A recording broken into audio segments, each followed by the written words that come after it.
Well,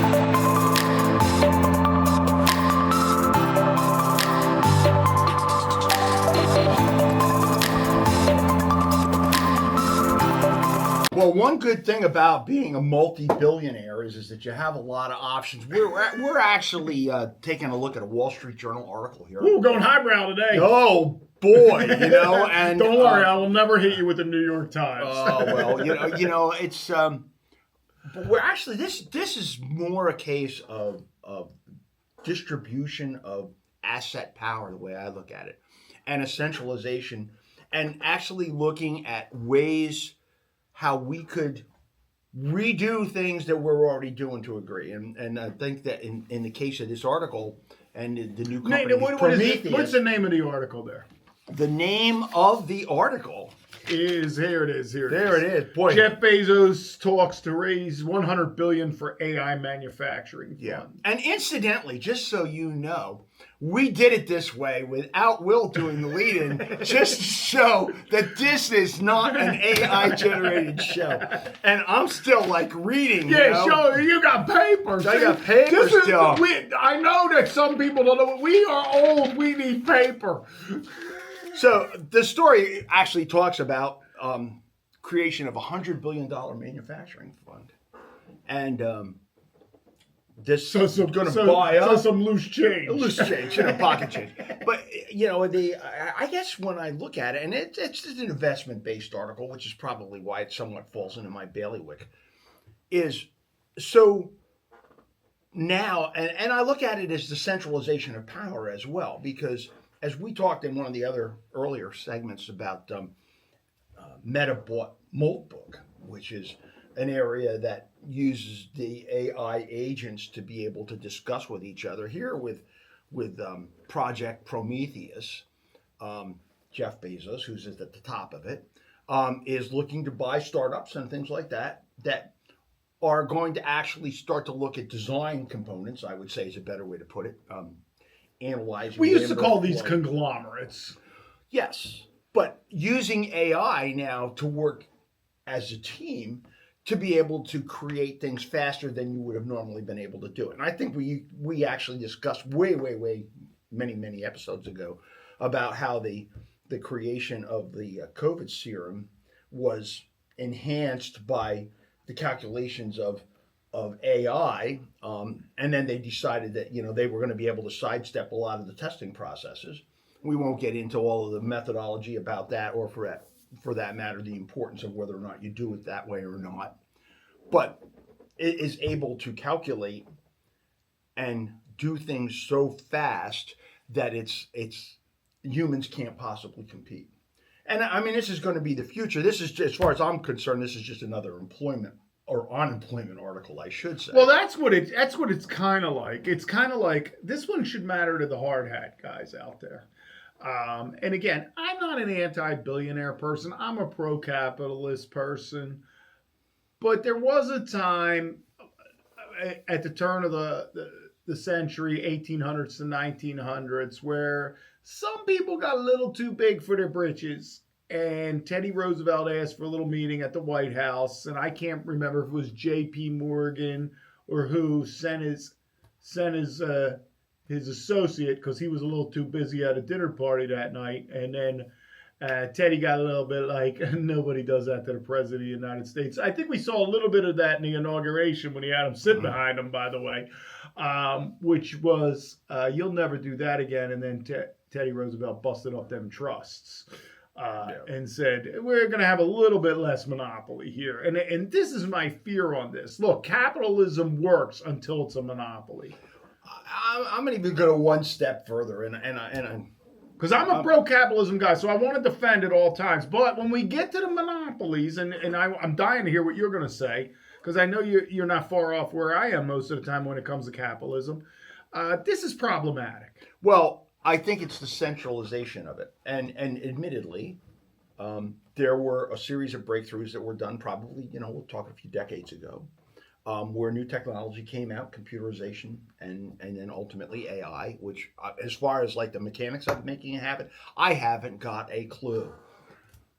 But we're talking about I mean, this is just one example of huge investment amounts that have been made to invest in new technologies.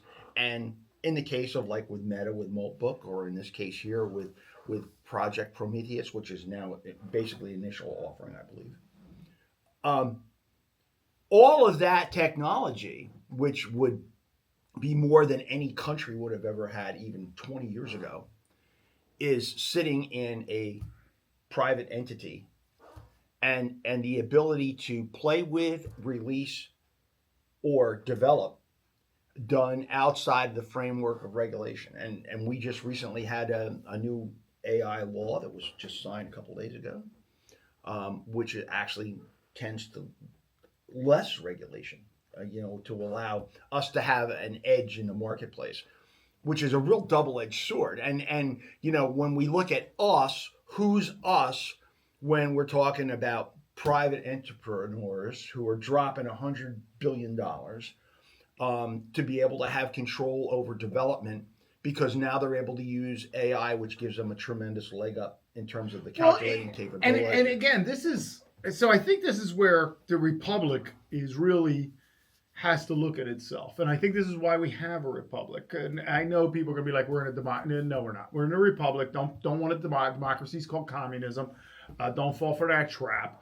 But the republic was always, the little guy got to say as much. That's why we have an electoral college. That's why every state has a senator, two senators, regardless of population. Because the idea was, if you're the most densely populated place, California, you don't get to decide for the rest of us. And that's a really important concept that I think we're losing here. And now with some of this tech titan billionaire stuff, we're seeing that. I'm thinking of the day Elon Musk turned off Starlink over the Ukraine because he was going to decide who was going to do what in a war. That's a little probably too much power for one person to have.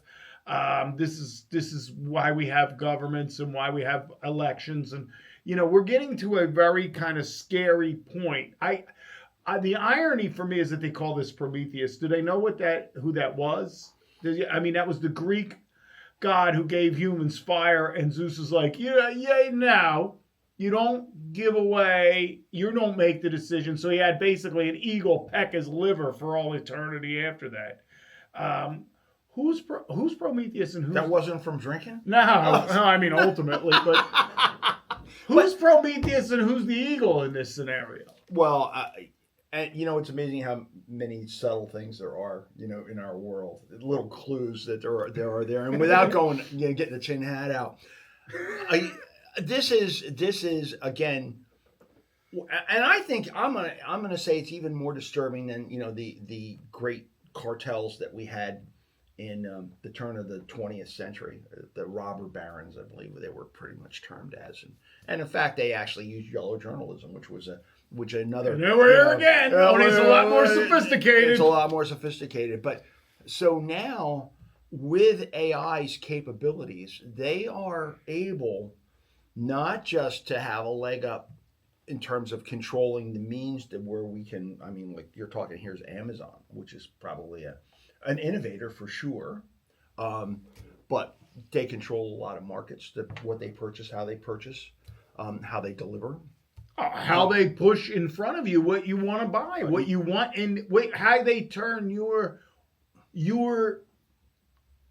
how they create both your wants and needs through their algorithm. Well, correct. So keep you a consumer so you never have anything. So, and if we were to take the oil barons, if you wish, going back to that early 20th century that, Teddy Roosevelt, slammed his fist down. They were able to control oil, which obviously had a lot of other things that were tied fast to it. Now we're talking not just that it has all of those things that it's developed basically in the same way by buying up things similar to what Thomas Edison did. He didn't invent a lot of the things that he became known for, but he bought them up. This is another example here where an individual is going to have the ability to control development. Now that's one step further than what we're looking at in terms of what you're going to buy, Will. They're going to say, oh, well, Will wants this, and this based upon whatever he does online. very powerful position. What happens when there's a breakthrough and you decide it might not necessarily be best for your interests? This is this is a possibility. And we're talking $100 billion here. That's a lot. In fact, some of the tags that I've seen for like power stations and things like that for AI are like, I thought one article said what $4 trillion they figure is going to be invested in the long run. They're making the decisions. I mean, it's almost godlike to a degree in terms of how our future is going to look, in terms of what they're going to let have happen. Very disturbing. Well, and again, it's because we have a class of people completely unelected and completely without real regulation on them. I mean, every time I see Mark Zuckerberg testify before Congress, well, it's always a new story. Like sometimes he's for censorship, sometimes it's all about money at the end, because there doesn't seem to be a consistency even in the arguments, except for the dollar. And look, I'm not against somebody making a dollar, but I am against somebody exploiting to get to that dollar. And I'm not talking about goofy exploitation that people think they're exploited because they're not a billionaire. I'm talking about real human exploitation. We're going to find ourselves in a position relatively quickly that we did not have a say in. And most of us have been dumbed down to the point we're not asking the right question. So here's a right question. We're going to do this manufacturing. So basically we can have robots deliver our goods to us. What's going to happen to the workers in these situations? And I know like everybody's not going to be able to sit home and eat beluga caviar. There isn't enough of it. It's like this fantasy world where this is going to take care of scarcity exists because things are scarce.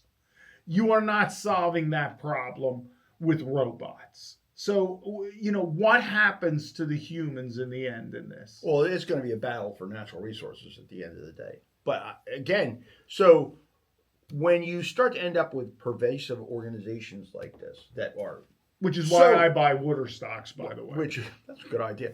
Which is what I find so disconcerting here is that you're starting to look at entities that are more powerful than governments. Now, I think that's an well, yeah, you can shut a war down. I mean, when it comes right down to it. So when that type of authority has come from, admittedly, a tremendous amount of foresight in terms of, like, if you take Amazon, I'll be the first person to say, you know what? He had an idea. Well, I'll tell you what. When someone came to me and said, this guy sells books on the internet, you should buy this stock, I was like, I can't get students to read. Who's going to buy books? Besides me. But so then now, all of a sudden, and I mean, we could take and just, go through all of your great computer moguls, if you wish. We've got like a group of people who weren't elected. Seven, they call them the Magnificent Seven. They're basically the whole S&P 500 for the longest period up until this point. And they have now risen to powers that I would argue rival government. Well, I mean, it's certainly like a kingship of some kind, almost. It's an ability to determine yay or nay on technology, on means, on even morality in a lot of cases, in terms of like what's appropriate or not appropriate to do. Well, I've always made the argument, if you like, because I came up in the GIS world and a number of things. Every time Microsoft bought something, it was worse after they had ownership of it. And it's like, I always was like, was there a conspiracy here to kind of make innovation go away? And how hard would it be after you control everything to innovate only what you want to innovate? Like, where's the Steve Jobs in his garage? Well, I just go and I take this out here, and it talks about how Bezos et al. From Amazon actually went to sovereign wealth funds in the Middle East to raise money. He's the president of the corporation that is going to government sovereign wealth funds. to establish a new major corporation that's going to be making significant decisions under his leadership. We've basically we've created a whole level where, I hate to say it, when you take a look, if we're going to have the hierarchy, there's something way above governments here, and if they control the technology that may or may not create new weapons, or much less be able to direct which countries get it, because it's worldwide scope.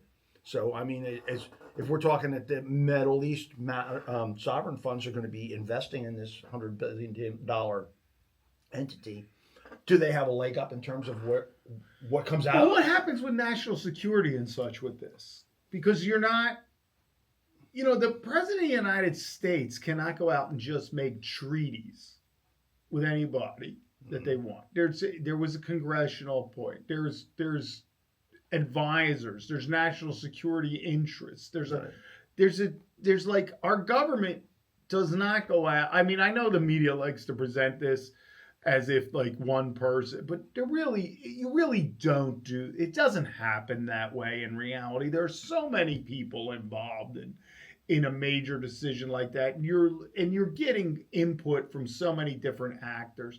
But this all reminds me of like, and all right, look, I'll be the first to admit, I don't know, maybe if I was in his shoes, I'd do the exact same thing. But there really isn't a lot of oversight that I see going on, and I do worry about the recent thing that was passed. Let's not try to stifle AI development, but then that removes regulatory bodies and oversight. And sometimes, and we've talked about this before, maybe we need something like the National Transportation Safety Board for AI. Something where somebody who doesn't have an economic interest sits there and says, well, hold on a minute. Like, what is this going to mean? What is it going to do to our society? I'm going to go even one step further with that. And it's funny because a light bulb just went off in my head. I don't know if you saw it. It's not a big bulb. But, this is a case where, a lot of these are viewed as globalists. And maybe they're just coming by that because of the reality that they transcend nations. You're talking about entities that have such power, economic power, and being able to direct. I am sure that national interests, for the most part, are not sitting in on the board meetings of things that may well deal with national security. These decisions are being made. Where is the loyalty when a Middle East sovereign wealth fund is investing heavily into a firm that, we're talking, there's a Middle East war right now. These kinds of things, if we're talking technology that could be tied fast to killer drones or anything, or for that matter, AI manipulation or whatever the case may be, of something in a overall extra governmental level, this is very disturbing to me.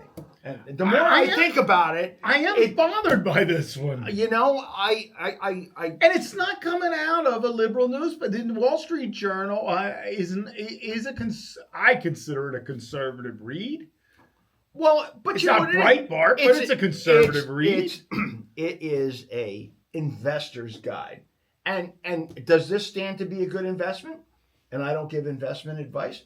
Probably so, because look at who the players are. Yeah. If there's an ability, but I'm just, we've had a lot of different segments, and we've talked about, the potential impacts of AI and for that matter, computer technology overall. AI is just a manifestation of that, and how it has the potential to control us. And, a lot of people, I personally have been disturbed by some of the things Bill Gates has said. This group of people have powers that dwarf. And I think this is where the conversation in our society is gotten a little bit kind of missing the point. Because they're always like, well, the billionaires, and they're consumed with the money. Because I think here's what happens. You're a young person. Like when we were young people, maybe someone in our neighborhood had a Cadillac. Maybe. And that was like, wow, that guy's got a cab. Old Chevy pickup truck. But you might have had that old guy who like was retired and somehow he saved up and he probably bought cash, but he's like, he got Lincoln. Yeah. Right? Yeah. But I didn't know anybody had a yacht. I didn't know people had private planes. Like that wasn't even a conception in my mind, right? Maybe if you were somebody, you had a cat. Well, a yacht the size of a destroyer. Well, yeah. I might have known somebody had a boat. That was something. Wow, they had a boat, right? They could afford to actually take it out on the boat. I knew a lot of people had a boat, but they couldn't take it anywhere. They couldn't afford the gas. That's true. Right? But I know anybody that had a jet. Right? But now you see this stuff on like everybody has a jet. So like they get consumed with the consumerism here. But here's it is. There does come a point, I think, when you have so much money, money's irrelevant to you. Like it becomes about something else. Well, and it has to become about control and power at some point. And the hypocrisy is pretty evident. I mean, when you take a look at a lot of these, Earth summits, for instance, and all of these great celebrities. Yeah, they're all flying their private jet. They all jet. fly their private jet in, and then they tell me it is hell in the back of a regular plane, though. I really can't fault them. Life is just it's just become really brutal back there. I'm sure. But I'm looking for the chicken because I think they're treating that better. I want to go down to that section. When you're looking at direction of $100 billion fund, that is something that takes on a political magnitude. It's more than some country's gross national product, gross domestic product. And it is hard to fathom what that much money can buy. And for the fact that, man, he's probably worth that himself anyway. Bezos has probably got that much money. Good for him, but I'm telling you, the money don't mean anything at a certain point. You can't do anything with that much money. So, and you know what? The guy may have a good heart. I don't know. I don't know. Yeah, I don't know. He missed my call. But, it's difficult for me, and I'm a civil libertarian for the most part, and I've been involved in government, and it's like, okay, so because you had a good idea, you have now been elevated to super governmental status. That's a problem because I don't really know what the qualifications are. I haven't even really done, an interview process, and I don't remember looking at a campaign flyer from him that's saying he should be elected to this level. And here we are now, where this individual is going to be leading something and is actually wooing countries to put their sovereign wealth into. It's crazy to me. It is of a scope and a level that, for me, I find to be totally unprecedented. And as we move forward and we start to see what types of stuff gets created out of here, who directs that, where does it go, and is the investment, especially when we're looking at sovereign wealth funds, is the investment for the benefit of who? Yeah, well, I mean, again, for the agenda. I'm not going to even say for money anymore because you don't need that much money. You can't ever spend it. There's nothing you could do with that much money. So it's got to be for power. It's almost got to be boring to have that much money. I mean, if you figure for me, the basis of my life is being cheap. What would I do? I mean, again, look, I've been a college president for 20 years. I've had a great life. How many Michelin star meals can you have before it gets boring? Like, what are you buying? Like, you could only drive one Ferrari at a time, Lamborghini. I don't know what the hell people want. What's anymore. The definition of fun? Fun for me is to sit there and argue with an auto dealer until I can get the cheapest price for a used car. Yep. And then I walk out there, I feel fulfilled. So, I'm not living these lives. But let me ask you this one before we move on and finish this up. Because there was kind of an interesting part of this article, which I kind of picked it because of you. Because you're a pilot. And you've flown. You actually have some piloting records. Mm-hmm. Say what it is. I flew a single-engine airplane from New Jersey to Alaska. Yeah, because you're insane. I am. It's certainly. So you hold a pilot, and now he's going to use this to build air. Like, does that concern you? Like, now he's deciding aircraft qualities and. Well, I think what we're looking at.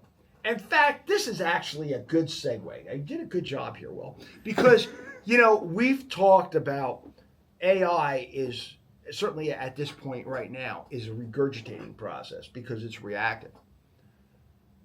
Bernoulli, I think, was the one who was originally worked on the airfoil. Yes. And then you had the Wright brothers who kind of played with it a little bit more.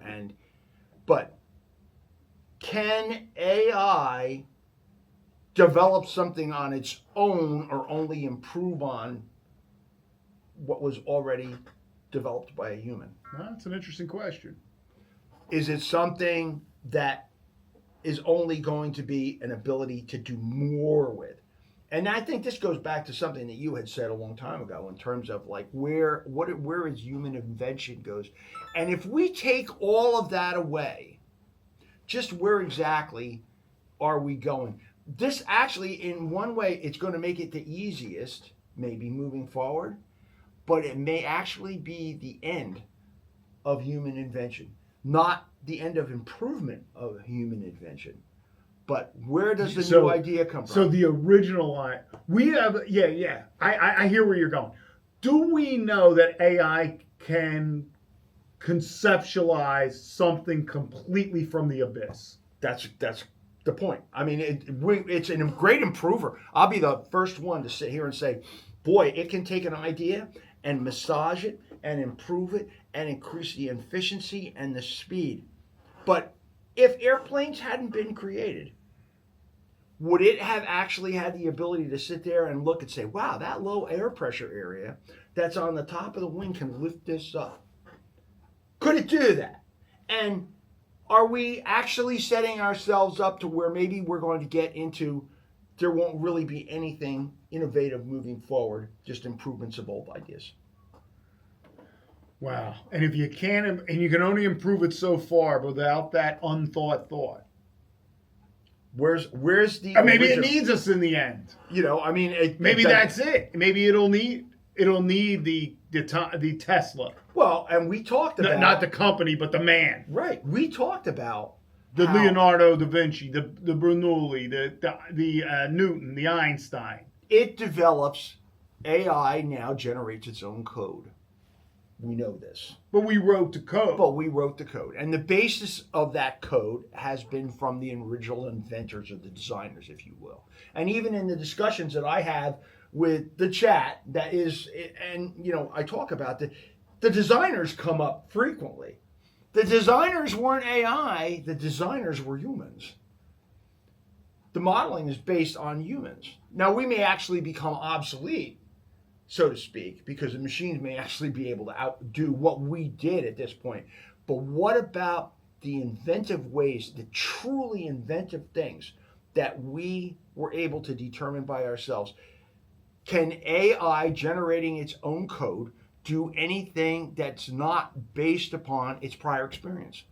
And then in which case, could we, instead of being on the age of discovery, this is the age of stagnation? Wow. You might be right. That might be the way we win in the end and save humanity. There you go. Hey, it's Two been guys fun. Save humanity. Hey, we're here. Please subscribe and like. There you go. Thanks.